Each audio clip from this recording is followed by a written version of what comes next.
திருப்பத்தூர் மாவட்டம் வாணியம்பாடி புதூர் சென்னை பெங்களூர் தேசிய நெடுஞ்சாலையொட்டி அமைந்துள்ள தனியாருக்கு சொந்தமான 12 கடைகள் அடங்கிய காம்ப்ளெக்ஸில் நேற்று இரவு மர்மநபர் ஒருவர் திருட்டில் ஈடுபட்டிருப்பது கடை உரிமையாளர்கள் மத்தியில் பெரும் பரபரப்பையும் அச்சத்தையும் ஏற்படுத்தியுள்ளது. 12 கடைகள் அடங்கிய காம்ப்ளெக்ஸில் வாணியம்பாடி வன்னிபுதூர் பகுதியைச் சேர்ந்த ரவி என்பவருக்கு சொந்தமான பெட்டி கடை மற்றும் டெய்லர் கடை, ஆம்பூர்பேட்டை பகுதியைச் சேர்ந்த சத்யநாராயணன் என்பவரது சரக்கு வாகன விற்பனையகம் உள்ளிட்ட 5 கடைகளின் பூட்டை உடைத்து பணத்தை திருடி சென்றதாக கூறப்படுகிறது. இதுகுறித்து தகவல் அறிந்து வந்த வாணியம்பாடி நகர போலீசார் சம்பவ இடத்திற்கு நேரில் சென்று விசாரணை மேற்கொண்டு வருகின்றனர்.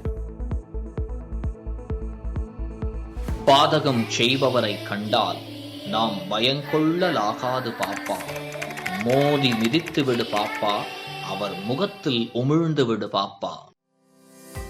அண்மை செய்திகளை உடனுக்குடன் தெரிந்து கொள்ள இணைந்திருங்கள் எம் நாடு தொலைக்காட்சியுடன்.